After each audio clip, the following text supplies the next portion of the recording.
જય સ્વામિનારાયણ વિદ્યાર્થી મિત્રો, હું ધર્મિષ્ઠા પટેલ. આજે ફરી પાછા આપણે હાલની પરિસ્થિતિને ધ્યાનમાં રાખીને ઓનલાઈન એજ્યુકેશન પ્રાપ્ત કરીશું. ધોરણ 10 વિષય વિજ્ઞાન, ચેપ્ટર નંબર 4 કાર્બન અને તેના સંયોજનો, કે જેની અંદર આપણે ભાગ 1માં આ ચેપ્ટરને રિલેટેડ બેઝિક માહિતી અને સહસંયોજક બંધ વિશે ચર્ચા કરી. જ્યારે ભાગ 2ની અંદર સહસંયોજક બંધના પ્રકારોની માહિતી આપણે જુદા જુદા ઉદાહરણ દ્વારા મેળવી. હવે ભાગ 3ની અંદર આપણે સહસંયોજક બંધની રચના મિથેન અને ઇથેન અણુની અંદર જોઈશું. અગાઉ આપણે હાઇડ્રોજન અને ક્લોરીનની અંદર એકલ સહસંયોજક બંધ, ઓક્સિજનની અંદર દ્વિસહસંયોજક બંધ અને નાઇટ્રોજનની અંદર ત્રિસહસંયોજક બંધ વિશે ચર્ચા કરી. પરંતુ તેની અંદર જે હાઇડ્રોજન, ક્લોરીન, નાઇટ્રોજન અને ઓક્સિજન જે છે એની અંદર અણુ બને છે ત્યારે તેમાં રહેલા પરમાણુઓ જે હતા તે સમાન હતા.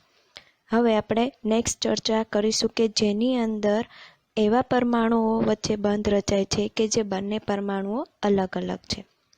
તો એમાં ફર્સ્ટ લઈ લઈએ મિથેન. તો મિથેનની અંદર સહસંયોજક બંધની રચનાની સમજૂતી. તો શરૂઆતમાં આપણે લઈએ મિથેન અણુ કે જેની અણુસૂત્ર છે CH4. પરિણામે તેના બંધારણની અંદર કોણ આવેલું છે? કાર્બન અને હાઇડ્રોજન. તો તેના બંધારણમાં રહેલ શરૂઆતમાં કાર્બનની ચર્ચા કરીએ. તો કાર્બન જે છે તેનો પરમાણુય ક્રમાંક આવર્ત કોષ્ટકના આધારે થશે 6, જેના પરિણામે ઇલેક્ટ્રોન રચના થશે 2, 4. હવે અહીંયા ઇલેક્ટ્રોન રચના જે છે એ 2, 4 છે. મતલબમાં કે કક્ષાની અંદર 2 ઇલેક્ટ્રોન હશે, જ્યારે એલ કક્ષાની અંદર 4. જે એલ કક્ષા જે છે તેને બાહ્યતમ કક્ષા કહેવામાં આવે છે. પરિણામે બાહ્યતમ કક્ષામાં રહેલા ઇલેક્ટ્રોનને સંયોજકતા ઇલેક્ટ્રોન કહે છે, જેના આધારિત કાર્બનના સંયોજકતા ઇલેક્ટ્રોનની સંખ્યા થશે 4. હવે અહીંયા જે છે આકૃતિની અંદર સંયોજકતા ઇલેક્ટ્રોન જે છે એ ક્રોસની નિશાની દ્વારા દર્શાવેલા છે. નેક્સ્ટ છે મિથેન અણુની અંદર બંધારણમાં આવેલ હાઇડ્રોજન. હવે હાઇડ્રોજન જે છે તેનો પરમાણુય ક્રમાંક આવર્ત કોષ્ટકને આધારે થશે 1, જેના પરિણામે તેની ઇલેક્ટ્રોન રચના પણ થશે 1. હવે આપણે જાણીએ છીએ કે કે કક્ષાની અંદર 1 ઇલેક્ટ્રોન સમાયેલો હશે. પરિણામે તેના સંયોજકતા ઇલેક્ટ્રોનની સંખ્યા પણ કેટલી થશે? 1. હવે આપણે જાણીએ છીએ કે બાહ્યતમ કક્ષામાં રહેલા ઇલેક્ટ્રોનની સંખ્યાને સંયોજકતા ઇલેક્ટ્રોન કહે છે, એટલા માટે તેના સંયોજકતા ઇલેક્ટ્રોનની સંખ્યા થશે 1, જેને આપણે અહીંયા આકૃતિની અંદર ડોટ દ્વારા દર્શાવેલ છે. હવે કાર્બન પરમાણુ જે છે તેની બાહ્યતમ કક્ષાની અંદર 4 ઇલેક્ટ્રોન સમાયેલા છે. હવે આપણે જાણીએ છીએ કે એલ કક્ષાની અંદર વધુમાં વધુ 8 ઇલેક્ટ્રોન સમાઈ શકે છે. તો સંયોજકતા ઇલેક્ટ્રોન જે છે એ 4 છે. હજુ પણ કાર્બન પરમાણુમાં બીજા 4 સમાઈ શકે તેટલી જગ્યા ખાલી છે. આ ઉપરાંત હાઇડ્રોજન પરમાણુ જે છે તેની બાહ્યતમ કક્ષામાં એટલે કે એલ કક્ષાની અંદર કે કક્ષાની અંદર 1 ઇલેક્ટ્રોન આવેલો છે, અને આપણે જાણીએ છીએ કે કે કક્ષાની અંદર વધુમાં વધુ 2 ઇલેક્ટ્રોન સમાઈ શકે. પરિણામે કાર્બન પરમાણુ જે છે એ બીજા 4 હાઇડ્રોજન પરમાણુ સાથે ઇલેક્ટ્રોનની ભાગીદારી કરશે. મતલબમાં એક હાઇડ્રોજન પરમાણુ એટલે કે 4 હાઇડ્રોજન પૈકી એક હાઇડ્રોજન પરમાણુ એક ઇલેક્ટ્રોનનું દાન કરશે, જ્યારે કાર્બન પરમાણુ જે છે એ 4 હાઇડ્રોજનને એક ઇલેક્ટ્રોનનું દાન કરશે. પરિણામે એક કાર્બન પરમાણુ એ 4 હાઇડ્રોજન પરમાણુ સાથે સહસંયોજક બંધ બનાવશે, જે અહીં આકૃતિમાં દર્શાવેલા છે.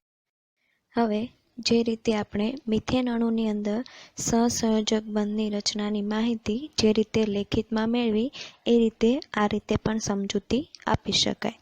તો મિથેન અણુ જે છે એનું અણુસૂત્ર થશે CH4, કે જેના બંધારણની અંદર આવેલું છે કાર્બન અને હાઇડ્રોજન. તો એમાં શરૂઆતમાં આપણે ચર્ચા કરીએ કાર્બન વિશે. તો આપણે જાણીએ છીએ કે કાર્બનનો પરમાણુય ક્રમાંક આવર્ત કોષ્ટકને આધારે થશે 6, જેની પરિણામે ઇલેક્ટ્રોન રચના થશે 2, 4, કે જેની અંદર કે કક્ષાની અંદર 2 ઇલેક્ટ્રોન દાખલ થશે અને એલ કક્ષાની અંદર 4 ઇલેક્ટ્રોન. પરિણામે બાહ્યતમ કક્ષામાં રહેલા એટલે કે એલ કક્ષામાં રહેલા ઇલેક્ટ્રોનને સંયોજકતા ઇલેક્ટ્રોન કહે છે. અહીંયા સંયોજકતા ઇલેક્ટ્રોનની સંખ્યા થશે 4.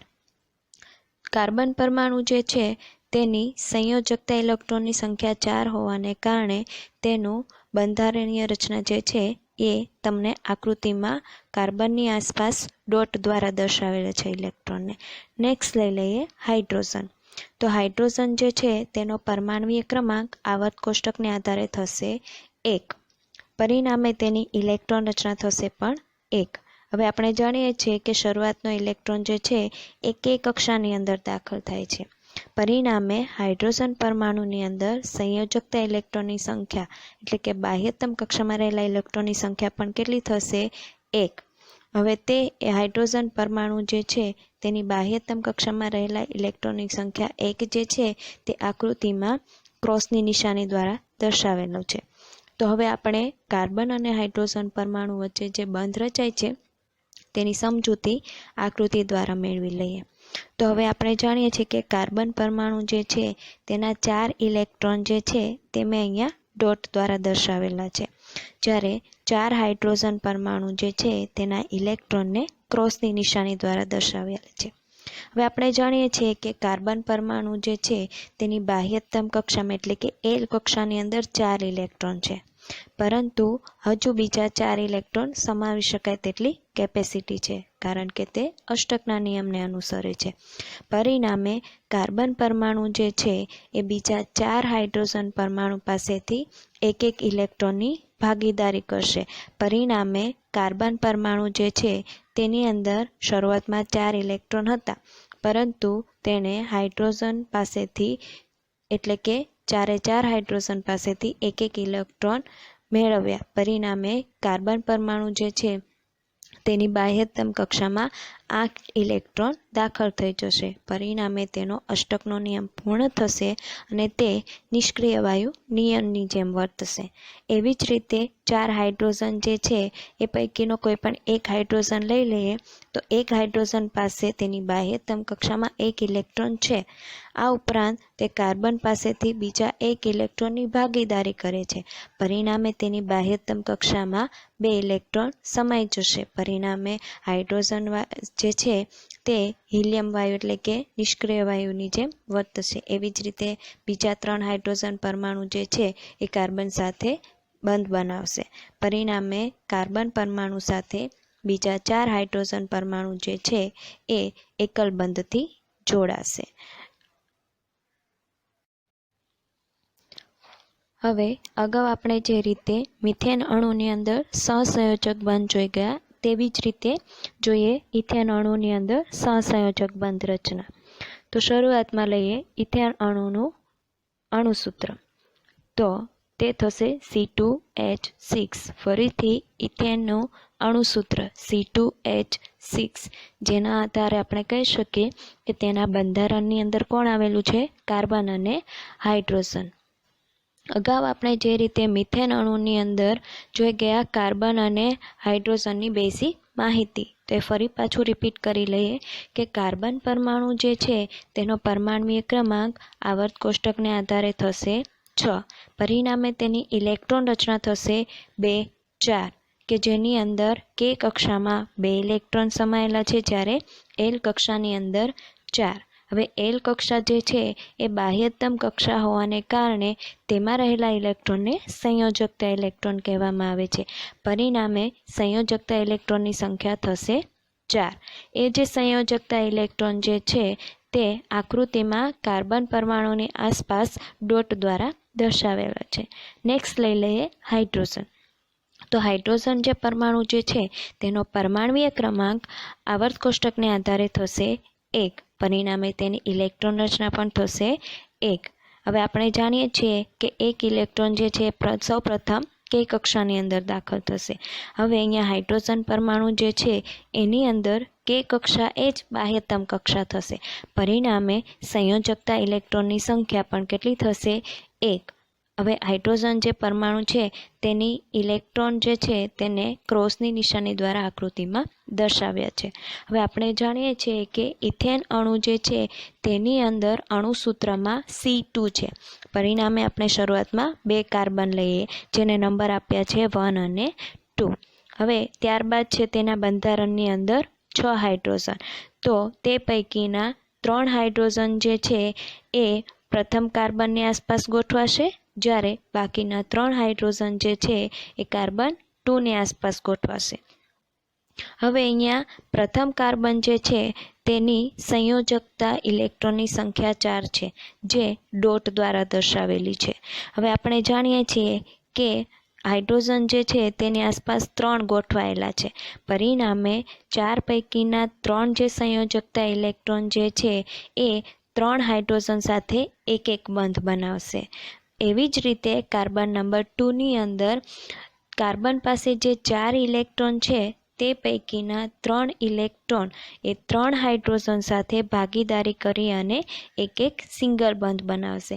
ફરીથી એ વસ્તુ રિપીટ કરીએ કે શરૂઆતનો જે કાર્બન નંબર 1 છે તેના સંયોજકતા ઇલેક્ટ્રોનની સંખ્યા છે 4, જે પૈકીના ફક્ત 3 ઇલેક્ટ્રોન જે છે તેની ભાગીદારી 3 હાઇડ્રોજન સાથે કરીને 3 બંધ બનાવશે. તેવી જ રીતે કાર્બન નંબર 2 કે જેની પાસે 4 સંયોજકતા ઇલેક્ટ્રોન છે, જે પૈકીના 3 ઇલેક્ટ્રોનની ભાગીદારી હાઇડ્રોજન સાથે કરી અને સિંગલ બોન્ડ બનાવશે. અહીંયા આકૃતિની અંદર હાઇડ્રોજનના ઇલેક્ટ્રોનને ક્રોસની નિશાની દ્વારા અને કાર્બનના ઇલેક્ટ્રોનને ડોટની નિશાની દ્વારા બતાવ્યા છે. તો હવે બંને કાર્બન પરમાણુ જે છે એની પાસે 4 સંયોજકતા ઇલેક્ટ્રોન છે, જે પૈકીના 3 ઇલેક્ટ્રોન જે છે એ હાઇડ્રોજન સાથે બંધ બનાવવામાં વપરાઈ ગયા. પરિણામે બાકી બચ્યા બંને પાસે એક ઇલેક્ટ્રોન, જે પૈકીના બંને કાર્બન જે છે એ અરસપરસ એક ઇલેક્ટ્રોનની ભાગીદારી કરી અને કાર્બન વચ્ચે સિંગલ બોન્ડ બનાવશે, જે અહીંયા આકૃતિમાં દર્શાવ્યા છે. હવે આપણે જોઈ ગયા કે ઇથેન અણુની અંદર સહસંયોજક બંધ રચના. એ જ પ્રશ્ન આ રીતે પણ પૂછી શકાય કે ઇથેન અણુમાં પરમાણુ વચ્ચેથી ઇલેક્ટ્રોન ભાગીદારીથી જોવા મળતું ઇલેક્ટ્રોન બિંદુ નિરૂપણ દોરો. તો આપણે અગાઉ જોઈ ગયા તે રીતે કે કાર્બન પરમાણુ જે છે તેના સંયોજકતા ઇલેક્ટ્રોનની સંખ્યા થશે 4. તો અહીંયા ઇથેન અણુ જે છે એ ઇથેન અણુનું અણુસૂત્ર જે છે થશે C2H6. પરિણામે 2 કાર્બન હોવાને કારણે બંને કાર્બન જે છે એ બંને કાર્બન પાસે 4 સંયોજકતા ઇલેક્ટ્રોન હશે, જે અહીંયા આકૃતિમાં ક્રોસની નિશાની દ્વારા દર્શાવ્યા છે. હવે બંને કાર્બન પરમાણુ પૈકી એક કાર્બન પરમાણુ જે છે એ 3 હાઇડ્રોજન પરમાણુ સાથે સહસંયોજક બંધ બનાવશે. એ જ રીતે બીજો કાર્બન પરમાણુ પણ બીજા 3 હાઇડ્રોજન પરમાણુ સાથે સહસંયોજક બંધ બનાવશે. હવે હાઇડ્રોજન પરમાણુ જે છે તેના ઇલેક્ટ્રોનને ડોટની નિશાની દ્વારા દર્શાવ્યા છે.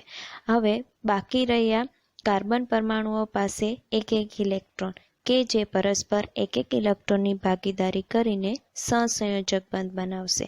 હવે ઇથેન અણુની અંદર ઇલેક્ટ્રોનનું બિંદુ નિરૂપણ જે છે એ આકૃતિમાં અહીંયા દર્શાવેલું છે. આજનું હોમવર્ક છે સહસંયોજક બંધના પ્રકાર ઉદાહરણની મદદથી સમજાવો, જે અગાઉ આપણે ભણી ચૂક્યા છીએ.